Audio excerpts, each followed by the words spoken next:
Bonjour à tous, bonjour Arnaud. Bonjour Roman. Donc on était resté la dernière fois sur une question passionnante concernant l'eau de mer. Quelles sont les applications principales sur le plan thérapeutique concernant l'utilisation de cette eau de mer? C'est une excellente question. Le champ d'application de l'eau de mer est en train de s'ouvrir de plus en plus. Alors on a un historique sur les champs d'application sur la santé. On a donc René Quinton qui a fait des expériences pendant de nombreuses années, ayant sauvé 120 000 enfants du choléra. Ensuite le docteur Jaricot a pris la suite avec les dispensaires marins. Quand on continue dans l'histoire, Alexis Carrel aussi, prix Nobel, s'est intéressé à l'application thérapeutique sur la cellule au niveau de l'eau de mer. Un peu plus de nos jours, Dr Lépineuse a utilisé l'eau de mer dans la réhydratation des disques intervertébraux. On connaît Dr Marie-Josée Stelling. Son mari Nicolas utilise l'eau de mer dans le cadre de l'odontologie, donc tout ce qui est dentaire. Donc aujourd'hui, effectivement, on se rend compte que le spectre de l'utilisation de l'eau de mer est quelque chose d'extraordinaire, extraordinairement large, et on ne fait que commencer. Alors, effectivement, c'est impressionnant ce que tu nous dis concernant les applications de l'eau de mer. Est-ce que tu peux nous donner quelques précisions concernant ces différentes applications et pourquoi l'eau de mer est si polyvalente, on va dire, pour soigner les gens? C'est surtout, qu'est-ce que l'eau de mer? Pourquoi aujourd'hui on en parle et pourquoi c'est l'un des piliers de la santé? Il faut être très très clair, Roman. L'eau de mer seule ne permet pas à une personne de se remettre en santé. D'autres facteurs sont importants, que ce soit la respiration, que ce soit la nutrition, que ce soit le mouvement, que ce soit le sommeil ou l'environnement. Tous ces facteurs-là sont à prendre en compte, mais l'eau de mer est l'un des piliers de la santé. Pourquoi ? Eh bien, c'est en lisant les travaux de René Quinton qu'on se rend compte que l'eau de mer, ramenée à l'isotonie, donc on verra un petit peu plus tard ce qu'est l'isotonie, correspond au niveau de nos tissus à quelque chose qui est extraordinaire pour celui-ci. À combien de pourcentage de l'eau sommes-nous faits d'après toi? On avoisine les 70%. C'est exact, pour les adultes. Mais quand on regarde un petit peu le développement d'un être vivant, la première cellule, c'est 99,8% d'eau. Un bébé, c'est 85, à l'âge adulte, c'est 68. Et en fait, plus on vieillit, plus on perd de l'eau qui est à l'intérieur et qui est un besoin fondamental. Tous les organes ont besoin d'eau. Mais pour garder cette eau à l'intérieur de la cellule a besoin de minéraux. Ça s'appelle l'hydratation. Ça s'appelle l'hydratation. Et je crois que ce mot-là est très très mal compris. On a tous l'impression qu'en buvant de l'eau douce, on s'hydrate. Et en fait, c'est une erreur. On ne s'hydrate pas en buvant de l'eau douce, on le verra un petit peu plus tard. Donc, pour que nos cellules restent en santé, il leur faut un taux de minéraux à l'intérieur. Combien? C'est variable. Alors, les institutions disent « Oh, c'est 9 grammes de sels minéraux par litre ». Professeur Soriano nous a expliqué qu'en fonction des personnes, ces 9 grammes de sels minéraux peuvent varier entre 9 et 11 grammes. Quand on prend de l'eau ramenée à l'isotonie, on va effectivement donner à la cellule un apport complet de ce qu'elle a besoin pour vivre. Alors, pour simplement donner une précision à nos téléspectateurs, est-ce que tu peux nous préciser ce qu'est l'isotonie, s'il te plaît? Eh bien, c'est ça. Iso, donc à l'identique, du taux de salinité. Alors quand on parle de salinité, c'est pas que le sodium, puisque dans l'eau de mer il n'y a pas que du sodium, il y a l'ensemble des éléments du tableau de Mendeleïev, à l'exacte proportion de ce qu'ont besoin nos cellules, isotoniques. On parle d'hypertonie, donc une concentration supérieure à ce que le besoin de nos cellules, et on a une autre expression qui s'appelle hypotonie, on le verra un peu plus tard. Donc quand on ramène l'eau de mer à l'isotonie et quand on l'absorbe, on accorde à nos cellules un super aliment, c'est-à-dire tout ce qu'il lui faut de façon parfaite et équilibrée. Alors, c'est intéressant ce que tu dis parce que souvent des personnes pensent qu'en fonction de certaines pathologies, par exemple concernant le sel, est-ce que l'eau de mer, quand il est consommé, peut avoir des conséquences négatives en raison de la présence de sodium dans son eau? Alors, combien de grammes de sodium avons-nous dans un litre d'eau de mer hypertonique, c'est-à-dire de l'eau de mer brute? On a fait des analyses pour le savoir, et en fait on va trouver 10 grammes de sodium dans l'eau de mer. Quand on le ramène à l'isotonique, d'accord, on va retomber à une concentration entre 2,8 et 3 grammes de sodium, qui est aujourd'hui l'apport journalier dont on a besoin. Donc, par rapport à ce sodium, aucune crainte d'être surdosé par rapport à nos besoins physiologiques. Le seul petit inconvénient qu'il peut y avoir, c'est au niveau des reins, si effectivement nos reins ne travaille pas suffisamment, on risque d'avoir une décharge minérale un petit peu trop costaud. Donc il faut faire attention de ce côté-là. Donc il faut apporter une certaine aide en quelque sorte Oui, tout à fait. la fonction rénale pour qu'elle élimine bien. Il faut faire attention parce qu'on risque un œdème quand même. Grande différence entre le sel de table et le sodium contenu dans l'eau de mer. On va avoir des deux côtés un phénomène identique, c'est-à-dire un œdème, et on va se dire, oulala, est-ce qu'il y a un danger? Alors on va donner une petite explication, comme ça la question sera réglée. Quand on prend du sel de table, en fait, la concentration énergétique et des sels minéraux est concentrée. Et donc, quand on le prend, ça devient toxique. Quand ce taux de toxicité arrive sur le rein, que fait-il? Eh bien, pour éviter de brûler, il va se fermer, pour envoyer de l'eau, pour le diluer un maximum, pour ne pas brûler les néphrons. On fait un œdème dû à la toxicité du sel de table. A l'inverse, que fait l'eau de mer? L'eau de mer minéralise les cellules qui vont rejeter des détritus, des déchets cellulaires, qui vont quant à eux arriver auprès du rein en grande concentration, et pour ne pas abîmer le rein va se fermer, apporter de l'eau pour le diluer, pour le faire partir. Œdème, mais pas pour la même raison. Voilà. D'un côté, on a un taux de toxicité, et d'un autre côté, on a un nettoyage cellulaire. Alors, on va revenir sur les différentes applications thérapeutiques de l'eau de mer. Alors, est-ce que tu peux nous expliquer pourquoi, de façon précise, l'eau de mer est un excellent remède pour les désordres biologiques que l'on rencontre de plus en plus aujourd'hui?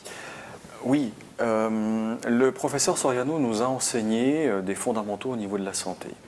On rencontre chez 99,8% des gens une tendance à l'acidification par le stress, par les angoisses, par l'environnement, par la nutrition, par la pensée. Énormément de facteurs aujourd'hui qui nous environnent génèrent de l'acidité dans le corps. Et cette acidité est un poison. Pourquoi?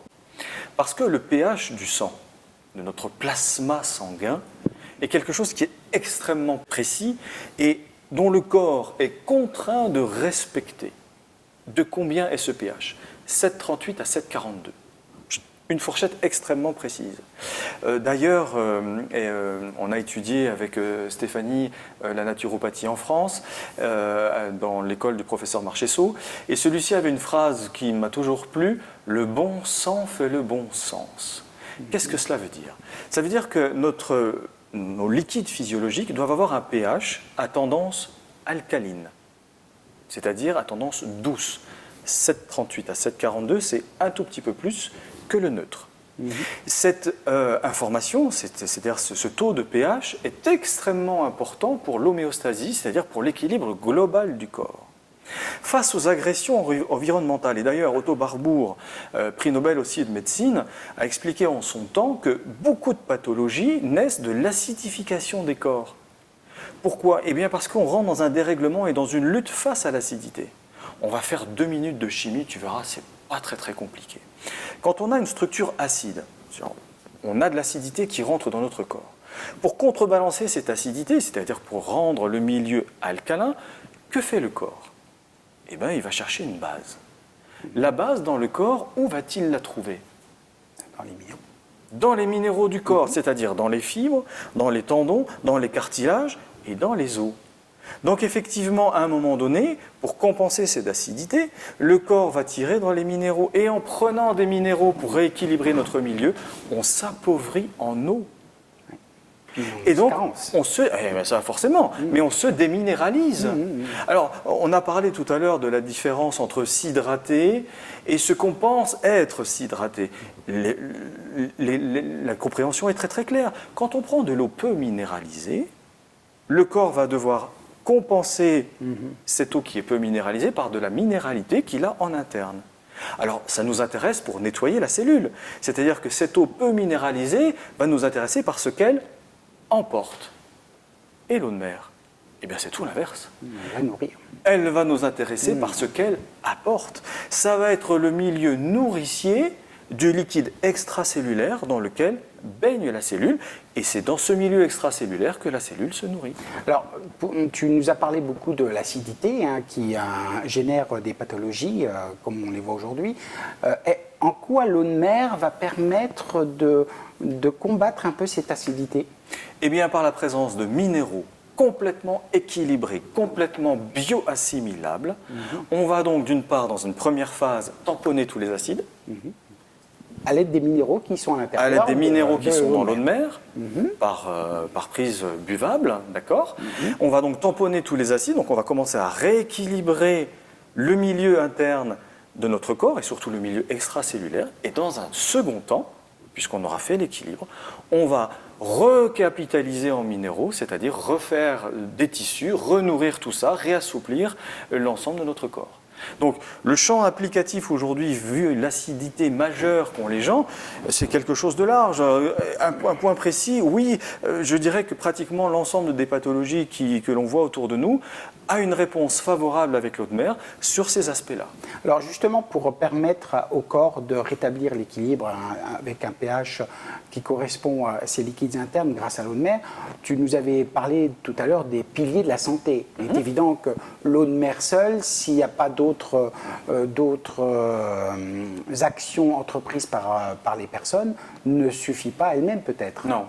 Il faut se rendre compte que notre environnement est vraiment délétère. Il y a beaucoup de vidéos sur Internet qui montrent par exemple l'effet néfaste des ondes électromagnétiques. Certaines personnes en souffrent de façon terrible, sont obligées de se protéger parce que c'est quelque chose qui brûle.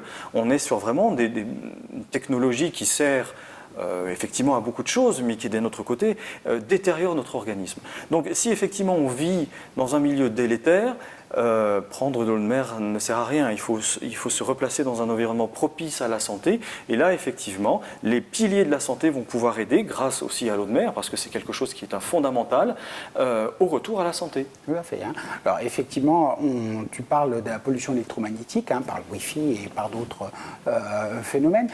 Est-ce que tu peux nous dire quelques mots également sur l'alimentation, en quoi l'alimentation joue un rôle essentiel dans l'acidification malheureusement des êtres humains aujourd'hui? Tu vois, Roman, boire de l'eau de mer, c'est pas quelque chose de naturel. On ne devrait pas, dans notre quotidien, boire de l'eau de mer. Pourquoi? Eh bien parce que depuis les années 70 en France, la production massive de nourriture, cet engouement effectivement à nourrir et à produire énormément d'alimentation, a généré un appauvrissement de la terre elle-même. C'est-à-dire qu'aujourd'hui, on a perdu toute la minéralité qui était dans les sols. Et qui se nourrit des minéraux? Les plantes. Oui. Il faut savoir qu'on a trois grandes familles. On a la famille des minéraux, on a la famille des végétaux et nous. Pour pouvoir assimiler les minéraux, il faut passer par le monde du végétal. Donc, c'est le végétal qui a, dans son principe de vie, la capacité de pouvoir rendre biodisponibles les minéraux contenus normalement dans la terre. Sauf que celle-ci a perdu 80-85% de sa substance vitale. Donc, les plantes que l'on mange aujourd'hui sont complètement appauvries en minéraux. Et nous, de facto, sommes carencés. Donc, impossible de lutter contre les environnements dans lesquels on vit. Donc, l'apport aujourd'hui d'eau de mer, même avec une alimentation dite équilibrée, naturelle, biologique, permet justement de compenser toutes les lacunes que l'on peut rencontrer malgré le fait qu'on fasse attention. Il faut quand même rappeler que l'ensemble des minéraux qui sont contenus dans l'eau de mer, grâce au phytoplancton, deviennent biodisponibles. Si le corps n'en a pas besoin, il les élimine et ce dont il a besoin, il garde. Voilà. Donc, c'est intéressant parce que tu parles de phytoplancton dans l'eau de mer que l'on peut utiliser sous forme buvable. Tu peux peut-être préciser en quoi le phytoplancton rend l'eau de mer vivante? Eh bien parce qu'il l'assimile. D'accord? C'est son aliment. Il faut savoir que le phytoplancton est quand même, au niveau de la mer, le premier élément de la chaîne alimentaire. D'accord? C'est quelque chose d'extrêmement fragile. Et c'est lui qui permet la biodisponibilité des minéraux dans l'eau de mer. Donc, il faut absolument, ça c'est pour moi un gage de qualité, avoir la présence de phytoplancton, sinon on n'assimile pas les minéraux. Alors oui, ça va faire quelque chose, parce que le corps essaye d'en faire quelque chose, mais sincèrement, une eau de mer doit être absolument vivante et contenir du phytoplancton. Alors c'est important de préciser également une chose, c'est que l'eau de mer contient l'ensemble des minéraux que l'on trouve sur la Terre et dont le corps humain est composé. Alors souvent on parle de compléments alimentaires, on propose du magnésium dans certaines pathologies de façon isolée. En quoi peut-être l'eau de mer est quand même beaucoup plus appropriée dans ce cas de figure? Parce qu'elle est équilibrée. Voilà, oui. Tout à fait. Oui. Il faut savoir que l'équilibre des minéraux est quelque chose d'important. On va mettre un élément en surdosage, on va carencer son pendant. Et effectivement, aujourd'hui, on entend parler d'un élément, on y met 1 ou 2, du magnésium, de l'argent, etc. Mais le problème, c'est qu'on déséquilibre tout le corps. Bah écoute, ce sujet qu'on vient d'aborder est très passionnant et on se rend compte que ça a des applications extrêmement larges. Et tu as souligné tout à l'heure que la qualité de l'eau de mer avec le phytoplancton est un élément très important pour permettre au corps de pouvoir assimiler les minéraux que l'eau de mer peut apporter. Alors si tu veux, la prochaine fois, on aura l'occasion de s'attarder sur cette question. Avec plaisir, je te remercie Roman. Merci Arnaud.